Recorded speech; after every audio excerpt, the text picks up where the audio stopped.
3 நாள் கழிச்சு அந்த வார்த்தைய சொல்றோம். Welcome back to Velpari world. திரும்ப அதுக்குள்ள போயிருவோம். அதாவது சேரர், சோழர், பாண்டியர் இப்படி 3 வேந்தர்களோட படையும் பரம்பு நாட்ட ஒண்ணா தாக்கணும்னு முற்றுகையிட்டு வந்ததுக்கப்புறம், அந்த ஒரு இடத்த தேர்ந்தெடுத்தாங்க. 3 வேந்தர்களும் தங்குறதுக்கான இடம்னு அந்த பாசறைகள்ல அமைச்சிட்டு இருந்தாங்க. அப்படி அந்த பாசறை அமைச்ச இடத்துக்கு மூஞ்சல் அப்படின்னு பேர் வச்சாங்கன்னு பார்த்தோம். அந்த மூஞ்சல் நகரத்துல தான் அவங்க படை வீடு போட்டுட்டு இருந்தாங்க, பாசறை கட்டிட்டு இருந்தாங்கங்கிறதெல்லாம் பார்த்தோம். அப்படி அந்த மூஞ்சல்னு சொல்லப்பட்ட இடத்துக்கு நேர் எதிர் திசையில பரம்பு நாட்டு வீரர்களுக்காக போர் செய்யறதுக்குன்னு ஒரு இடத்த தேர்வு செஞ்சாரு தேக்கன். ஏன்னா இவங்களுக்கு எதிர் திசையில இருக்கணும் அப்படிங்கிறதுக்காக. அதாவது காரமலை நம்ம ஒரு மலை பார்த்திருக்கோம் பாத்தீங்களா? அந்த மலை சரிவுல ஒரு நாகக்கரடு அப்படிங்கிற ஒரு இடம் ஒண்ணு இருக்கு. அந்த நாகக்கரடு அப்படிங்கிற இடத்துல தான் நம்ம போர் செய்யறதுக்கான இடம் அப்படின்னு அந்த நாகக்கரடை தேர்வு செஞ்சாரு. அதுக்கு மேல இரளிமேடு அப்படிங்கிற ஒரு உயரமான மேடு பகுதி ஒண்ணு இருக்கு. பல குகைகளை வச்சது அது. அதாவது அந்த குகைகளுக்குள்ளேயே பல ஆயுதங்களை வச்சுக்கலாம் அப்படின்னு சொல்லி அந்த இடத்த ஆயுதங்கள் வைக்கிறதுக்கான இடமா தேர்வு செஞ்சாரு. இந்த குகைகள் வந்து பாத்தீங்கன்னா ஏற்கனவே பழக்கப்பட்டவங்களால மட்டும்தான் உள்ள போக முடியும். ஏன்னா அது பல குகைகள் இருக்கும், பல வகைகள் இருக்கு, பல வழிகள் இருக்கு அதுல. புதுசா வரவங்க அந்த குகையை வழி கண்டுபிடிக்க ரொம்ப கஷ்டம். அதனால நம்ம வந்து இதுதான் நமக்கு பொருத்தமான இடம் அப்படின்னு சொல்லி வார்க்கேன் யோசனை பிரகாரம் அந்த இடத்த தேர்வு செஞ்சிருப்பாங்க. அதாவது திரும்ப சொல்றேன், நாகக்கரடு அப்படிங்கிற இடத்துல போர் பண்ணணும். ஆயுதங்களை வைக்கிறதுக்கு மேல உள்ள குகைகளை பயன்படுத்திக்கணும். இரளிமேடு அப்படிங்கிற குகைகளை பயன்படுத்திக்கணும். இதுதான் அவங்களோட திட்டம். ஆனா இப்படி நம்ம இந்த இடத்த தான் தேர்வு செய்யறோங்கிறது எதிரிகளுக்கு தெரியக்கூடாது. முக்கியமா பக்கத்துல இருக்கிற மயூர் கிழாருக்கு தெரியக்கூடாது. ஏன்னா மயூர் கிழார் வெங்கல் நாட்டுக்கு பக்கத்து வெங்கல் நாட்டுக்காரரு. அவருக்கு தெரிஞ்சுன்னா நம்ம இந்த இடத்துக்கு தகுந்த மாதிரி உதவிகள் அவங்களுக்கு பண்ண ஆரம்பிச்சிருவாரு. அதனால இரளிமேட்டுக்கும் நாகக்கரட்டுக்கும் நம்ம வந்து சேர்றது வேற யாருக்குமே தெரியக்கூடாது அப்படின்னு சொல்லி வச்சிருப்பாரு வாரிக்கேன். அது போக அந்த குகைகள் இருக்குல்ல, அந்த குகைகளுக்குள்ளேயே காற்றோட்டம் அதிகமா இருக்க குகை, காற்றோட்டம் ரொம்ப கம்மியா இருக்க குகை, நீர்க்கசிவு அதிகமா நடக்கிற குகை, மாட்டு மந்தைகளே அடைக்கிற அளவுக்கு இருக்கிற பெரிய குகை, இப்படி குகைகளை தனித்தனியா பிரிச்சாரு. எதுக்குன்னா திட்டம் போடுறதுக்குன்னே தனியா ஒரு குகை வச்சுக்கணும். இப்படி எல்லாம் நிறைய பிரிச்சு அதுக்கேத்த மாதிரி சிறுபாலிங்கிற நகரம் இருக்குல்ல, நம்ம ஏற்கனவே பாலி நகரம் பார்த்திருப்போம். அந்த பாலி நகரத்துக்கு இன்னொரு பக்கத்துல இன்னொரு இடம் இருக்கும். அது பேர் சிறுபாலி நகரம்னு சொல்லுவாங்க. அந்த நகரத்துல இருந்து எல்லா ஆயுதங்களையும் இங்க எடுத்துட்டு வரணும். சத்தமே இல்லாம எல்லாம் பண்ணுங்க, யாருக்கும் தெரியாம பண்ணுங்கன்னு சொல்லியிருந்தாரு. அதே மாதிரி எனக்கு இன்னொரு யோசனை வருது அப்படின்னு சொல்லிட்டு வாரிக்கையின் ஒரு மிகப்பெரிய யோசனை சொன்னார். அது என்ன அப்படின்னா, மருத்துவத்திலே மிகச்சிறந்த ஆசான் நம்ம பரம்பு நாட்டுல இருக்கிற முரியன் ஆசான். அவரை போருக்கு கூட்டிட்டு வரணும். அதாவது போர் செய்யறதுக்கு இல்ல, போர்க்களத்துல அவரும் இருந்தாதான் நல்லது அப்படிம்பாரு வாரிக்கையன். தேக்கனுக்கு அது கொஞ்சம் அதிர்ச்சியா இருக்கும். ஏன்னா அவர் ரொம்ப வயதான ஆளு. ரொம்ப ரொம்ப வயசானவர். வயசான அவரை போய் கொண்டு போய் நம்ம எதுக்கு இங்க போர்ல கொண்டு வந்து கட்டாயப்படுத்தணும், வேணாமே அப்படிம்பாரு. வாரிக்கையன் விட மாட்டார். இல்ல இல்ல அவர் இருந்தா நல்லா இருக்கும். ஏன்னா போருங்கிறது வீரர்களுக்கும் வீரர்களுக்கு மட்டும் நடக்கிறது கிடையாது. அது மருத்துவர்களுக்கும் வீரர்களுக்குமே நடக்கிறது. கிட்டத்தட்ட எப்படின்னா எந்த ஒரு காயம் வந்தாலும் அந்த காயத்தை சரி பண்ணிடுவான்பான்னு மருத்துவர் மேல ஒரு நம்பிக்கை வரணும். அப்படி நம்பிக்கை வந்தாதான் வீரருக்கு ஒரு அடிஷனல் சந்தோஷமா இருக்கும். அதே மாதிரி வீரர்களுக்கு எப்பவுமே இன்னொரு நம்பிக்கை வரணும். என்னன்னா மருத்துவர் சரி பண்ணுவாங்கன்னா, அதே மாதிரி மருத்துவர்களுக்கு என்னன்னா எப்பேற்பட்ட காயத்தையும் நான் சரி பண்ணி காமிப்பேன் அப்படிங்கிற ஒரு நம்பிக்கையை கொடுக்கணும் அவரு. இப்படி 2மே இருந்தாதான் வரும். ஏன்னா ஒருத்தன் நம்ம ஒரு வீரன் சண்டை போட்டுட்டு இருக்கான், பக்கத்துல ஒரு வீரன் செத்து போயிட்டான்னு வச்சுங்களேன், அந்த வீரனை பார்த்து பயம் வராது சண்டை போட்டுட்டு இருக்கவனுக்கு. ஏன்னா மரணங்கிறது எப்பவுமே பயத்தை கொடுக்கக்கூடியது கிடையாது. ஆனா ஒருத்தன் கை காலை இழந்துட்டு கஷ்டப்பட்டு வழியில துடிச்சான் அப்படின்னா அந்த பயம் கொடுக்குது பாத்தீங்கன்னா, அந்த பயம் வந்து இன்னொரு வீரனுக்கு பயத்தை தொத்தி அப்படியே ஒவ்வொரு படை பூரா பயம் அதிகமாயி அதுலயே நம்ம தோத்து போயிருவோம். அதனால நம்பிக்கைங்கிறது இங்க ரொம்ப ரொம்ப முக்கியம். அதனால மருத்துவங்கிறது ரொம்ப முக்கியம். அந்த மருத்துவர் எனக்கு இருந்தா சரி வரும். முரியநாசான் இங்க இருந்தா நமக்கு சரிப்பட்டு வரும் அப்படிம்பாரு வாரிக்கேன். சரின்னு தேக்கன் ஒத்துக்குவாரு. அதுக்கப்புறம் அந்த முரியநாசான் வர்றதுக்கு ஆள் அமுச்சு விடுவாங்க. அவரு ஒன்னே ஒண்ணு கேட்பாரு. என்னன்னா நான் இங்க வர்றதுக்கு ஒத்துக்கிறேன். எனக்கு சில நிபந்தனைகள் இருக்கு. அப்படின்னா நான் ஒத்துக்கிறேன் அப்படிம்பாரு. என்ன நிபந்தனைன்னு கேட்பாங்க. ஒண்ணே ஒண்ணு.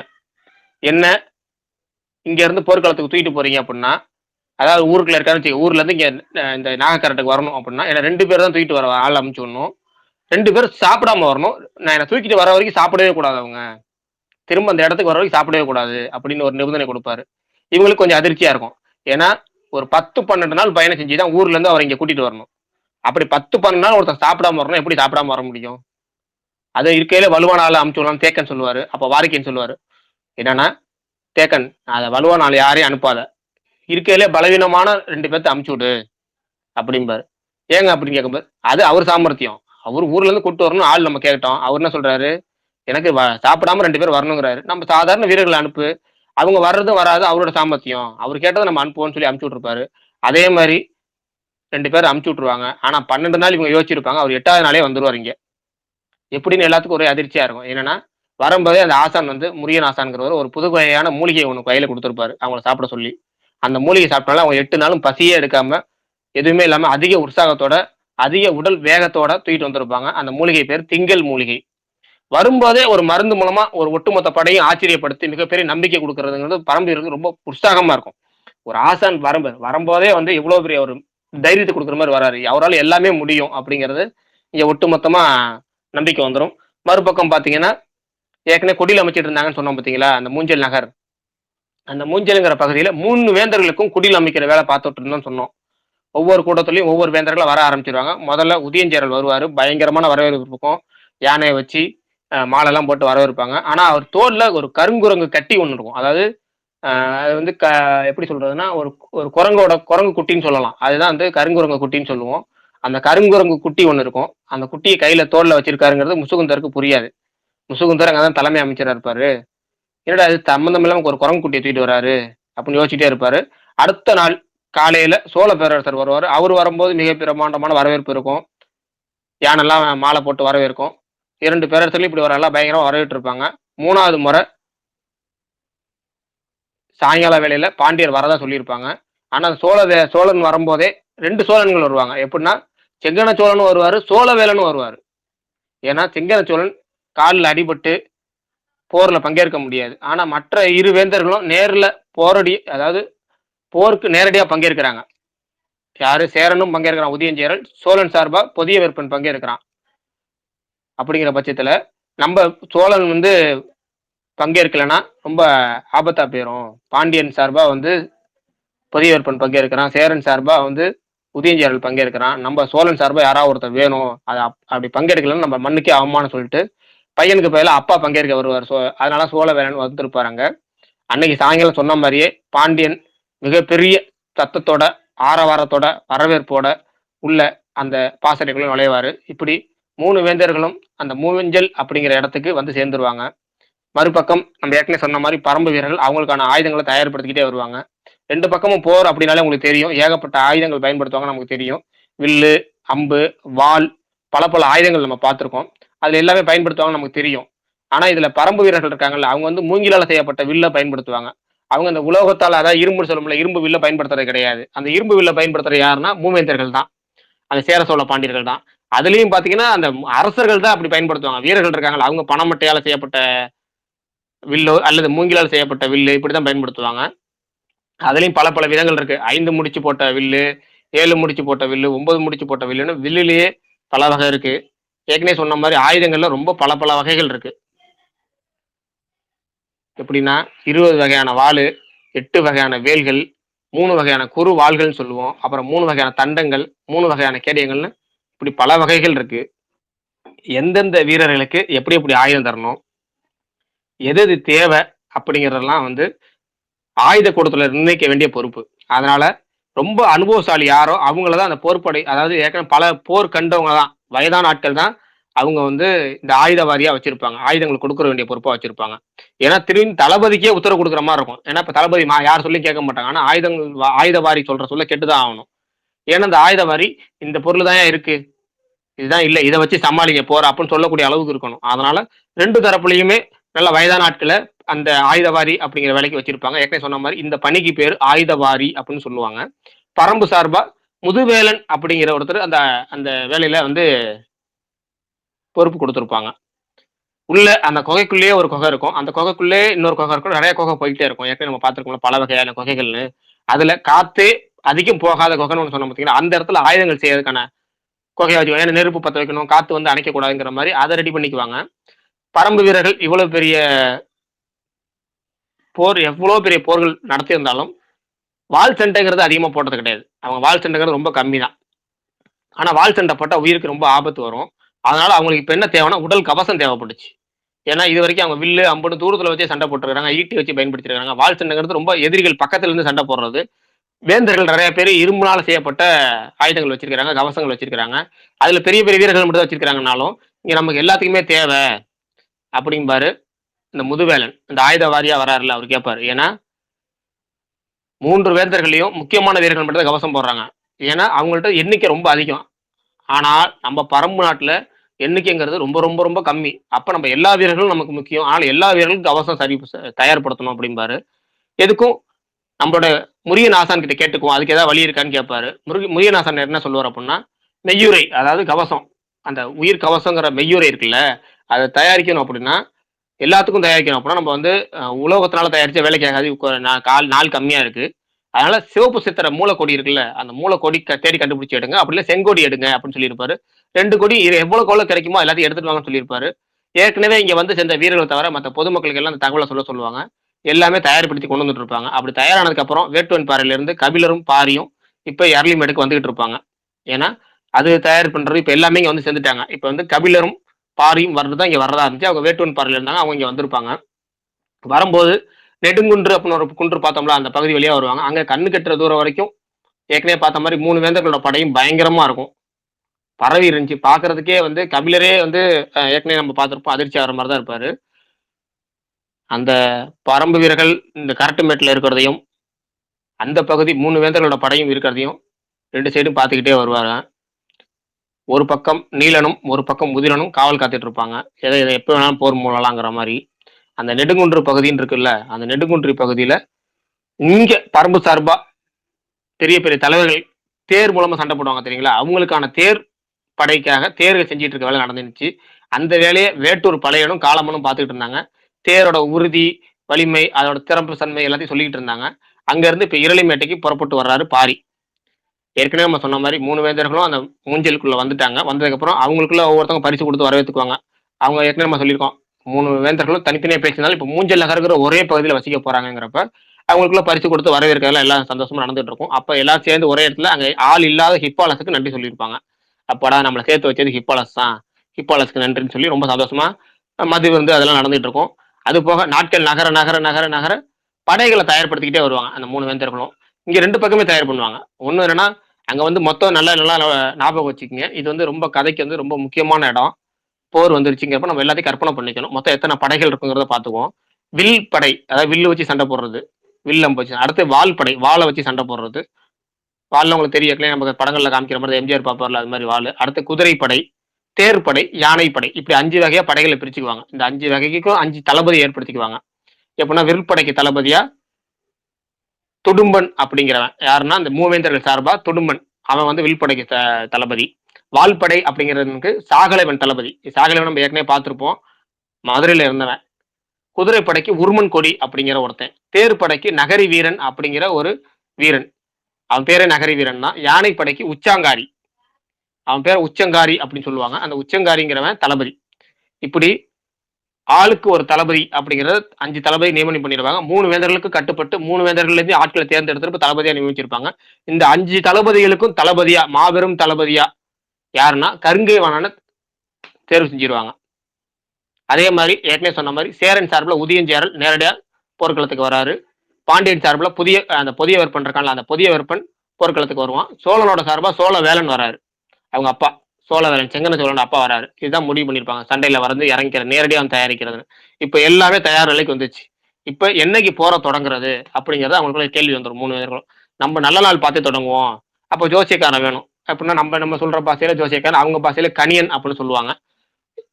அப்படிங்கிறப்ப ஒவ்வொரு பேரரசரும் ஒவ்வொரு ஜோசியக்காரன் முயற்சி பண்ணுவாங்கல்ல. அதனால 3 பேத்துக்கும் குழப்பமா இருக்கு. யாரு தேர்ந்தெடுக்கிறதா? சேரன் சார்பா இல்ல ஜோசியக்காரனை தேர்ந்தெடுக்கிறதா? இல்ல இப்ப நீ யோசிச்சுக்கிட்டே வந்தப்ப அவங்களுக்குள்ள ஒரு குழப்பம். யாரை தேர்ந்தெடுக்கிறது? ஏன்னா இது வந்து தளபதியை தேர்வு செய்யறது ஈஸியான வேலை. ஏன்னா தளபதிங்கிறதுக்கு வந்து சண்டை போடுறோம் ஒரு வெற்றி கிடைக்கக்கூடிய வாய்ப்பு. ஆனா அந்த நேரம் குறுநிலைக்கு பார்த்தீங்களா, அவனுக்கு தனித்தனி ஜாதகம் இருக்கும்ல. அப்ப வெற்றிங்கிறது எல்லாத்துக்கும் பொதுவா கிடைக்கக்கூடிய. ஆனா தோல்விங்கிறது பாதிப்பு யாரோ ஒருத்தருக்கு அதிகமாயிடுச்சுன்னா என்ன பண்றதுங்கிற பயம் வந்துரும். அப்ப என்ன பண்ணலாம்னா, ஆளுக்கு ஒரு கணியனை வச்சு முயற்சி பண்றத விட, அந்துவனை வச்சு முயற்சி பண்ணலாமான்னு யோசிப்பாங்க. ஆனா அந்துவனை வந்து அவங்க ஏத்துக்குவாங்களா? அப்படின்னு குலசேகர பாண்டியனுக்கு பயம். ஏன்னா குலசேகர பாண்டியன் அந்த பாண்டியன் சபையிலனா அவர் தலைமை கணியனா இருக்கிறது. அப்ப அவரோட தனிப்பட்ட ஜோசியர் மாதிரி இருக்குல்ல. அப்ப நாள் கணக்கு, வானவியல் கணக்கு எல்லாம் தெரிஞ்ச ஒரு பொதுவான ஆள் தான் வேணும். அப்ப திசைவேலர் தான் இதுக்கு சரிப்பட்டு வருவாரு. திசைவேலர் நாள் குறிச்சு கொடுத்தாருன்னா, மத்த இரு பேரரசுகளும் கூட ஏத்துக்குவாங்க அப்படிம்பாரு குலசேகர பாண்டியன். அதே மாதிரி ஏத்துக்குவாங்க. திசைவேலரை நேரடியா சந்திச்சு அவர்கிட்ட செய்தி சொல்லி கூட்டிட்டு வர பொறுப்ப அந்துவன் அப்படிங்கிற அவனை ஏற்கனவே நம்ம பார்த்து தலைமை கணியன் இருக்கான்ல, அவனோட திசைவேலரோட தலைமை மாணவன் பாண்டியர்களோட தலைமை கணியன். அவன் தான் அந்த அந்துவன். அவன்கிட்ட சொல்லி அனுப்பிச்சிருப்பாங்க. அவனும் இரவு பகல் பாராம போய் பயணம் செஞ்சு திசைவேலை சந்திக்க போவான். அங்க வைகையில பயங்கர வெள்ளம், பயங்கர வெள்ளம். எப்படின்னா வெள்ளம்னா அவர் சந்திக்கவே முடியாத அளவுக்கு வெள்ளம். ஆனா அவர் நல்ல வேளை கரைக்கு இந்த பக்கமா இவரு போன திசையிலே இருந்தனால, உடனே சந்திக்கிற மாரி இருந்துச்சு. சந்திச்ச உடனே போய் சொல்லியிருப்பாரு. சொன்ன உடனே நான் எப்பவுமே போர்க்களத்துக்கு வர மாட்டேன்னு தெரியும்ல. என்ன எதுக்கு அங்க வந்து கூப்பிடுறீங்க? நான் அங்க வந்து என்ன பண்ண போறேன்? அப்படின்னு அவர் சலிச்சுக்குவாரு. அப்புறம் உள்ள போய் எதுவும் பேசாம போயிருவாரு. போயிட்டு வந்து வெளிய வந்துட்டு திரும்ப யோசிச்சு, சரி நம்ம 3 வேந்தர்கள் சேர்ந்து கூப்பிட்டுருக்காங்க. நம்ம போய் வரலன்னு சொன்னா நல்லா இருக்காது. தகவல மட்டும் சொல்லிட்டு நேர்ல போயே பார்த்து என்னுடைய பங்கு எதுவுமே இதுல போர்ல இருக்க வேணாம் அப்படின்னு சொல்லிட்டு வந்துடுறேன் அப்படின்னு சொல்லுவாரு அவரு. காலையில புறப்படுறேன்னு சொல்லிட்டு இவர் சொல்லியிருப்பாரு. ஆனா அவரு அங்க வந்து சேர்ற செய்தி முன்கூட்டியே இங்க வந்து சேர்ந்துரும். அவர் காலையில வரேன்னு சொல்லிட்டாருன்னு. முசுகுந்தருக்கு ரொம்ப ரொம்ப சந்தோஷம். அப்பாடா! எல்லா அரசரும் தகவல சொல்லுவோம்னு ஒவ்வொருத்தர் குடியிலயுமே தகவல் சொல்லிட்டு இருப்பாரு. அந்த நேரத்துல இவர் வெளிய நின்னு கூடத்துல நின்னு தகவல் சொல்லிட்டு இருக்கும்போது, உதயஞ்சேரல்னு சேரன் பேரரசர் இருக்கான்ல, அவன் சாப்பிட உணவு கூடத்துக்கு போவான். அவன் உணவு கூடத்துக்கு போறத பார்க்கும்போது, அவனுடைய அமைச்சர் நாகரேனும் முன்னாடி வேகமா போயிட்டு இருப்பாரு. நாகரேன் போகும்போது, வெளிய கூடாரத்துக்கு முன்னாடி முசுகுந்தர் நிக்கிறாரே, என்ன செய்தின்னு கேட்பாரு. இது மாரி திசைவேலர் வரேன்னு சொல்லிட்டாருப்பா அப்படின்னு சொன்னா, ரொம்ப சந்தோஷம்பா. அவர் வந்தாருன்னா நம்ம பேரரசரும் ஒத்துக்குவாரு. அப்படின்னு சொல்லி 2 பேரும் சகஜமா பேசிட்டு இருப்பாங்க. பேசும்போது, எனக்கு ஒரு சந்தேகம். அத உன்னால தெளிவுபடுத்த முடியுமா? அப்படின்னு கேட்பாரு முசுகுந்தர். எனக்கு தெரிஞ்சா நான் சொல்றேன்பா அப்படிம்பாரு நாகரையர். ஒண்ணுமில்ல, உங்க பேரரசர் எப்பவுமே ஒரு கருங்குரங்கு குட்டி ஒண்ணு வச்சிருக்கிறார்ல, அது எதுக்கு குரங்கு குட்டிய கையில வச்சிருக்கிறாரு? அப்படின்னு கேட்பாரு. இந்த கேள்விய அவரு எதிர்பார்த்திருக்க மாட்டாரு. என்னடா எடுத்த உடனே இப்படி ஒரு கேள்வி கேட்கிறாருன்னு. இல்லங்க அவருக்கு பேரரசருக்கு ரொம்ப புடிச்ச விலங்குங்கிறது அது. அதனால தூக்கிட்டு வந்திருக்கிறாருன்னு சொல்லிட்டு, கொஞ்சம் தயங்கி தயங்கி பக்கத்துல யார் இருக்காங்கன்னு பார்த்துட்டு, சரி உங்ககிட்ட சொல்ல மறைக்க விரும்பல. ஏன்னா, நீங்க கொஞ்சம் நமக்கு நல்லா பழகிட்டீங்க. வெளிய யார்ட்டயும் சொல்லிடாதீங்க. அந்த குட்டி வந்து எப்பவுமே நம்ம அரசர் கூட இருக்காது. சாப்பிட போம்போது மட்டும் தான் இருக்கும். எதுக்குன்னா, சாப்பாட்டுல எதுவும் விஷம் கலந்துட்டா என்ன பண்றது? அது வாசனைய வச்சு தூரத்திலேயே கண்டுபிடிச்சு குதிக்க ஆரம்பிச்சுடும். பக்கத்துல போனோம்னா கிட்டத்தட்ட மலம் கழிச்சிரும். அதனால தான் அவரு கூட வச்சிருக்கிறாரு. இது வந்து பேரரசோட பாதுகாப்புக்காக எங்க நாட்டுல மருத்துவர்கள் வந்து ஏற்பாடு பண்ண பாதுகாப்பு ஏற்பாடு அப்படிம்பாரு. அடடா! மூவேந்தர்களுக்குள்ளேயும் பொதுவா ஒரு நம்பிக்கைய உருவாக்கி, அவங்கள ஒற்றுமையா கொண்டு வரது எவ்வளவு கஷ்டம் அப்படிங்கிறத குரங்கு மூலமா புரிஞ்சுப்பாரு முசுகுந்தர். அப்புறம் திசைவேலர் வந்துருவாரு ஒரு வழியா. வந்து அவர் தேர் உள்ள நுழைஞ்சதுமே அவருக்கு பயங்கரமான வரவேற்பு குடுப்பாங்க.